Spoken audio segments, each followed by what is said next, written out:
If the long 16th century, 1485 to 1603, tells the story of a monarchy in the rise and its coming of age, then the short 17th century, 1603 to 1689, is the century of revolution. This is not merely hyperbole, by the way. Two kings would be deposed, one in 1642 and the other in 1688. For a brief time, England was ruled not by a king, but by Parliament alone. But the century was revolutionary in more ways than this. It marked the end of bloody religious warfare in Europe with the Peace of Westphalia in 1648. Religious persecution in Great Britain led to an exodus of sorts in the 1630s, populating the shores of New England with English Puritans. These were religious revolutions with profound implications for the history of North America. There was, as well, an agricultural revolution in the 17th century. It involved a reorganization of farming practices that dramatically increased agricultural output in England. There was a scientific revolution brought about by figures like Galileo and Descartes on the continent, and Robert Boyle and Isaac Newton in England. Coherent theories of natural law and social contract associated with Hugo Grotius, Thomas Hobbes, and John Locke constituted another aspect of an intellectual revolution. Hopefully you get the picture. We have blood and guts, revolutions both quiet and loud, intellectual and economic.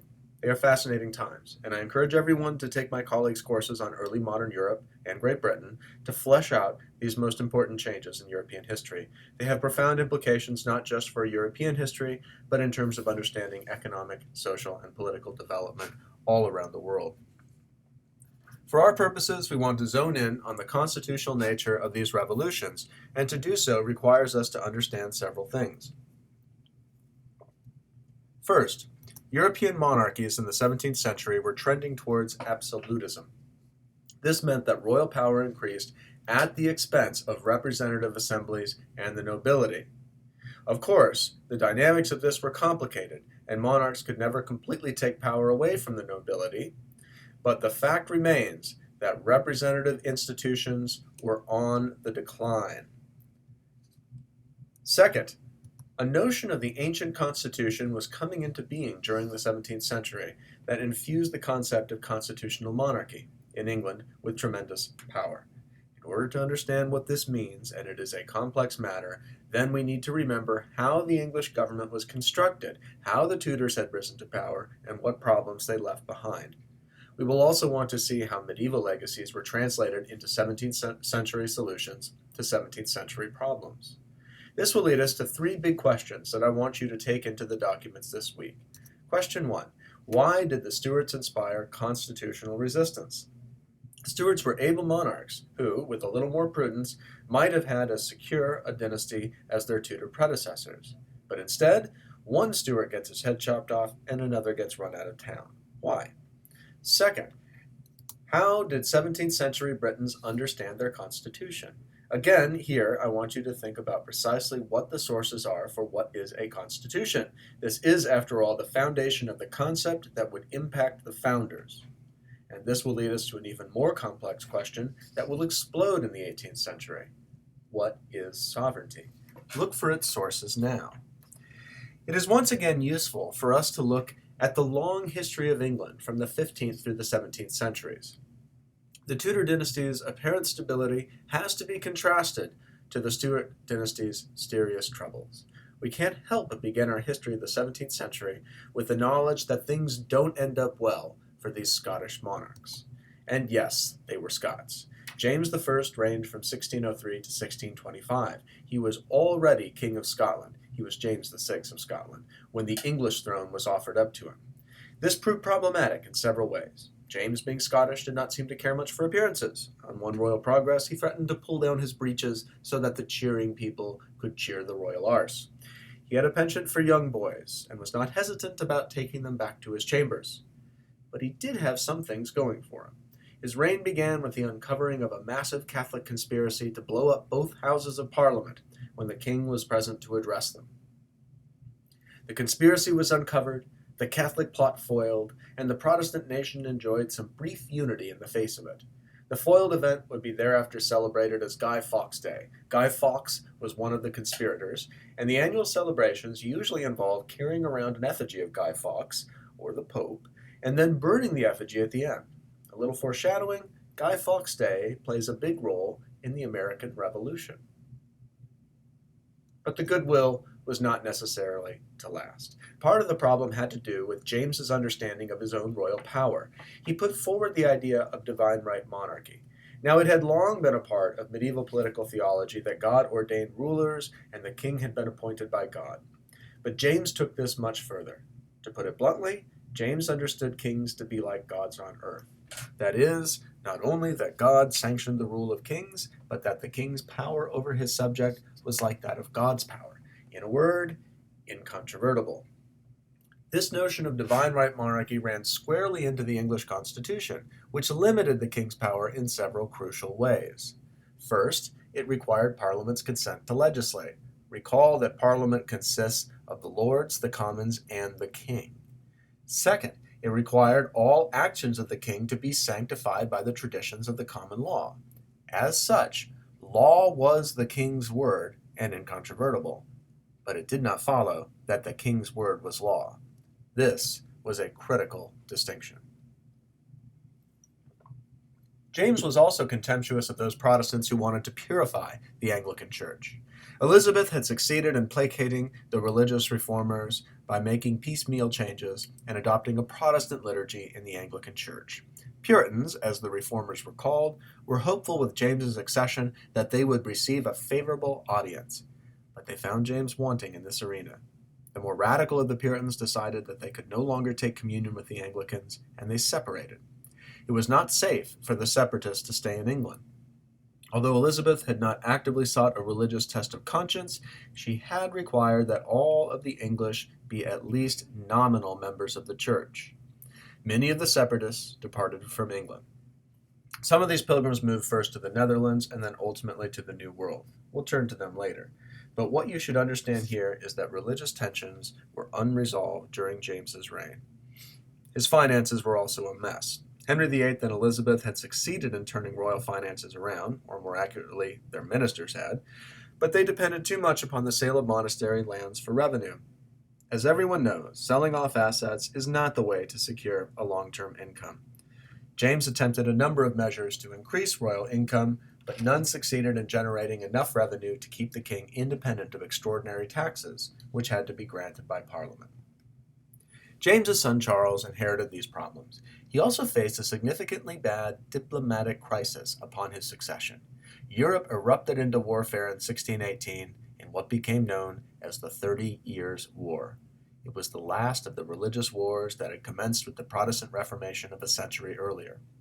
Many in England felt that this was the last of all battles, and they felt compelled to get involved. Charles certainly did, and so when he assumed the throne, he began searching for revenue. But Parliament had obtained some institutional solidarity by Charles' accession. This was definitely not Henry VIII's Parliament, which had essentially been managed by Henry's minister Thomas Cromwell. In 1626, Charles suddenly found Parliament meddling with his personal favorite, the hated Sir George Villiers, the Duke of Buckingham.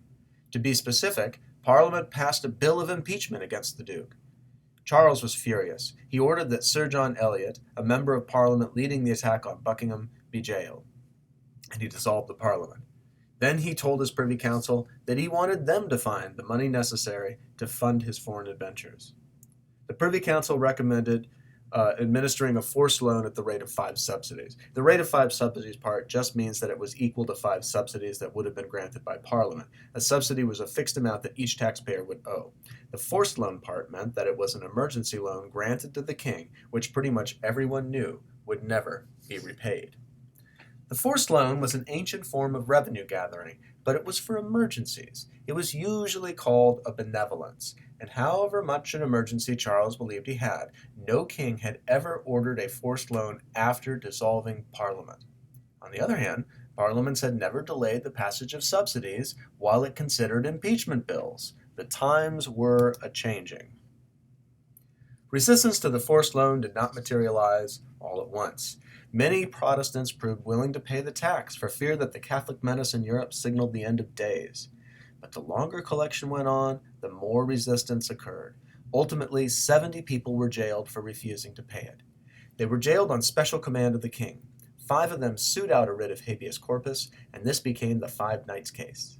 The writ of habeas corpus, we will recall, tested detention for its adherence to procedure. In the 16th century, several attempts by the king's counselors to jail their enemies were rebuffed by the common law courts, who began to suggest that detention had to adhere to common law procedure in order to be valid.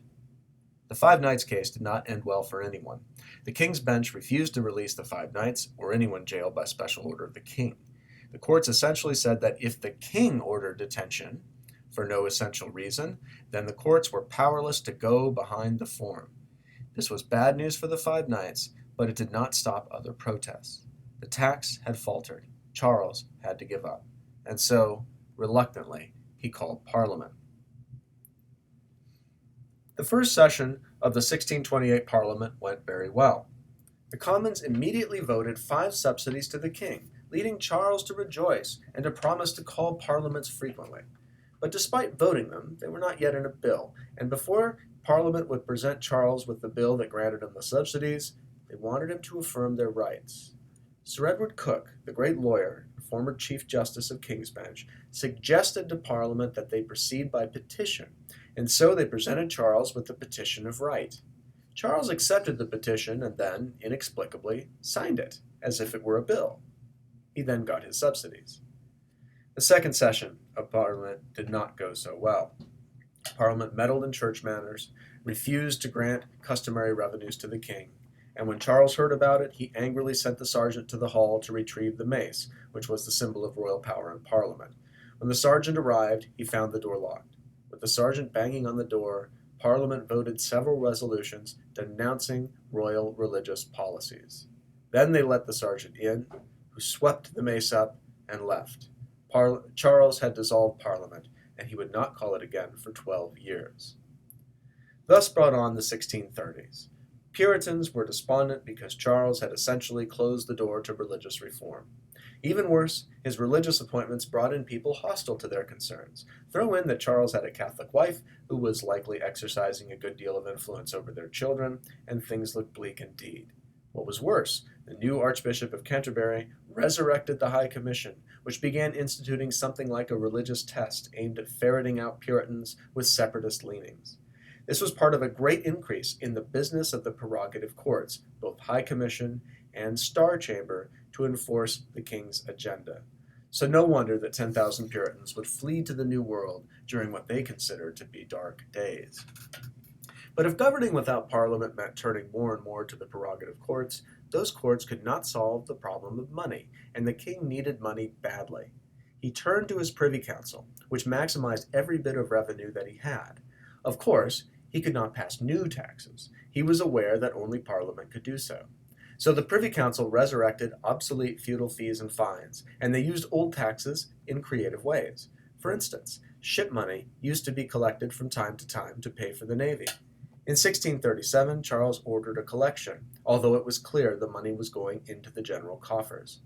John Hampden brought suit against the crown in the name of property holders. Hampden lived in a landlocked county, which had been traditionally exempt from ship money. His lawyers argued that the king could not defend this tax on temporary emergency grounds. He had to go to Parliament. Charles's government won the case again, but now the jurists were openly ruminating about the limits of the prerogative, and they only ruled 7-5 in his favor. But the damage was already done. Charles was going to have to look elsewhere for money. And he needed money. He spent lavishly, collecting art and building a new palace, all in the absolutist style. It didn't help that the Scots invaded and occupied Newcastle in 1640. Things were definitely bad. It would take several lectures to go through all of the amazing events of the 1640s, so you will have to settle for a very brief recapitulation of what happened. Charles called Parliament, which refused to deal with the national emergency until its demands were met. Charles dissolved that Parliament after a few weeks and called another. After this short Parliament, the Long Parliament met. Again, members of Parliament pressed their agenda against the king. Among the important concessions he made were the abolition of High Commission and Star Chamber. These prerogative courts were assailed as against the constitutional right of trial by jury. John Lilburne had turned himself into something of a folk hero by refusing, this is in the 1630s, by refusing to swear an oath before Star Chamber judges on the notion that he had a common law right not to incriminate himself. So the abolition of the Star Chamber Court spoke not only to the right of trial by jury, remember there was no jury in that prerogative court, but also affirmed a right against self-incrimination. The king bent to these demands, and to some others, but he ultimately retaliated by calling for the arrest of several members of Parliament. Word got to them that the king's men were coming, and they fled Westminster. The king went to Parliament, dissolved it again, and left the room. But this time Parliament did not disband. Instead, it raised an army. A civil war followed. The king won some battles, Parliament won some battles. Ultimately, Parliament controlled the purse, and this proved invaluable. Parliament won. Then parliamentary leaders took the extraordinary step of trying the king for treason. This had never been attempted before. The king refused to answer the charges before the High Court of Parliament. He repeatedly asserted that he knew of no authority that could call the king to account. So he was found guilty, and his head was cut off on the steps of the palace he was building in 1649. For the next 12 years, England was ruled by Parliament, a Lord Protector, and an army. It proved an unsuccessful experiment, although historians are still divided as to the reasons why. Ultimately, Charles's son Charles was offered the crown. Charles agreed, and a restoration settlement was made. The king was brought back.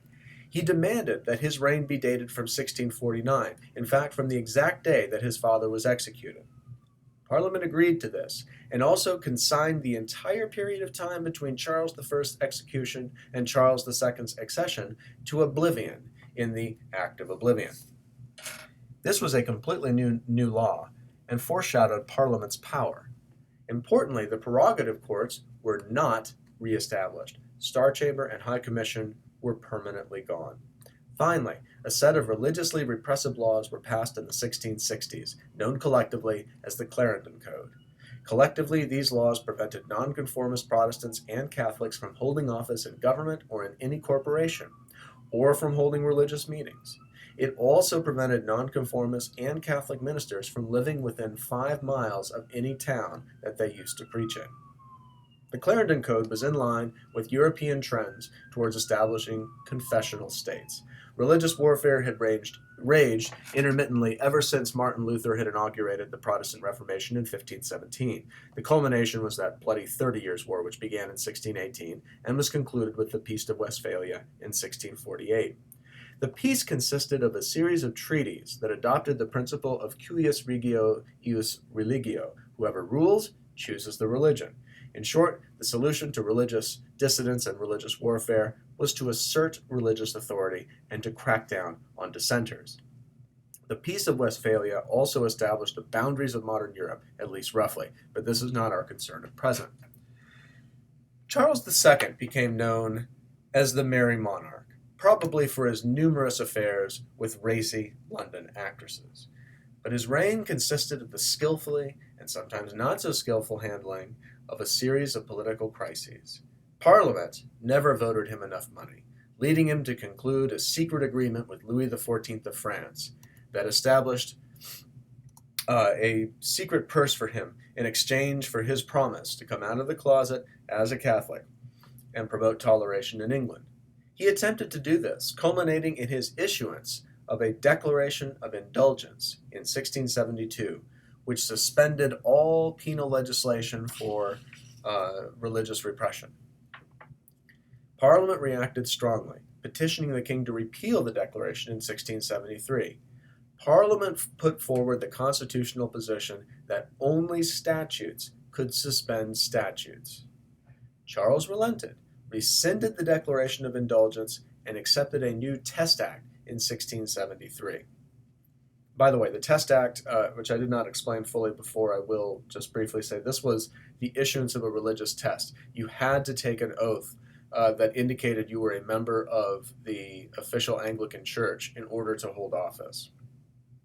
Charles, by the way, did not relent in all cases. Having no legitimate heirs is a very serious issue here. The next in line for the throne was Charles's younger brother James, who was openly Catholic, and this was unacceptable to the English Protestant establishment. And they repeatedly attempted to exclude James from the throne. Charles would repeatedly dissolve Parliament rather than sign a law that would have excluded his brother from the succession. When Charles died, James became king. There was a rebellion led by Geoffrey of Monmouth, one of Charles's illegitimate sons, which was quickly put down. Says James here. The king's response was swift. He dispatched his favorite judge, Judge Jeffreys, to the scene, who held a specially convened assize court to try the rebels. While such events in the past had usually concluded with commutations of sentences, pardons, and the executions of a few ringleaders, Jeffreys brought retribution strong and swift. The blood was said to run ankle-deep at his assizes, which took on the name Bloody Assizes. Geoffrey of Monmouth failed largely because the gentry was not with him. Powerful people felt willing to wait out James, who was old and had no heir himself. Meanwhile, James took the steps that his older brother had not. He began to move towards the toleration of Catholics. He openly practiced Catholicism. He then suspended the enforcement of penal laws against Catholics. So far, this was falling within the orbit of accepted constitutional practice, although obviously controversial. To suspend the penal laws by royal fiat amounted to an attack on Parliament's own lawmaking authority. But it could potentially be justified as part of the king's prerogative to ameliorate harsh laws. But then he took this a step further. The Test Act, as we have seen, prevented all those from holding government offices unless they were members of the Anglican Church. James dispensed of this law by letters patent for specific army officers during Monmouth's rebellion. The dispensing power, this is the ability to dispense with the laws in a particular case, was again a part of the king's prerogative, but this proved to be too much. Members of Parliament complained. James responded by proroguing Parliament in November of 1686. It would be dissolved formally in July 1687, never to meet under James again. James then doubled down on his policy. He dispensed with the Test Act more broadly, allowing Catholics into all levels of government and into the Privy Council.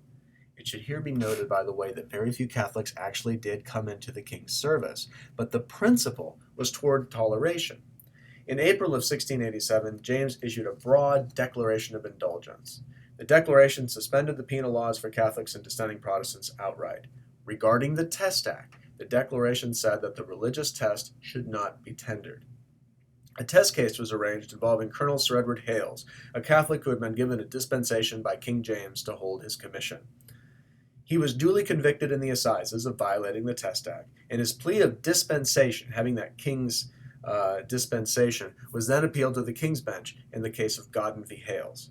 The Chief Justice in that case ruled that the dispensing power was an indispensable part of the prerogative because 1. The kings of England are sovereign princes, 2. The laws of England are the king's laws, 3. It was an inseparable prerogative in the kings of England to dispense with penal laws in particular cases, and 4. The king was the sole judge of the reasons for dispensing of the laws, and 5. This was an ancient power belonging to the king, not a power that came from the people and was subsequently granted to him.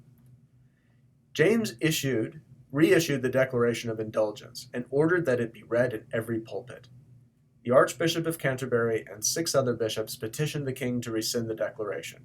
They claimed that the declaration stood in opposition to Parliament's own declaration that the suspending power was not part of the prerogative. The petition was privately issued, but it appeared as a handbill in London and was found posted all over the city. James ordered the 7 bishops arrested and then tried them for seditious libel. The king's attorney did his best to rig the jury, but the jury returned a verdict of not guilty. This was a political disaster for James. And James had bigger problems. In April of 1688, a baby boy was born to the queen. The king rejoiced. The Protestants not so much. Stories abounded that the child had been stillborn and that the nurse switched it with a live baby in the deadpan. But this 17th century birther conspiracy did not convince many people. Nonetheless, a number of notable subjects invited William of Orange, next in line for the succession, to come to England and investigate the circumstances of the birth of the child. And come he did, with an army. James fled, disguised as a Kent fisherman. His last unofficial act was throwing the Great Seal into the River Thames. Meanwhile, the English were uncertain what to do next. No parliament was sitting, and so one came together without the king's writ. The debate about how to overcome the crisis went on for a long time. Ultimately, Parliament offered the crown to William and Mary as joint monarchs, but issued a declaration of rights that the new joint monarchs agreed to as a condition of the settlement. This bloodless revolution, also known as the Glorious Revolution, was the constitutional settlement of the 17th century. and it was celebrated by the British in North America for centuries.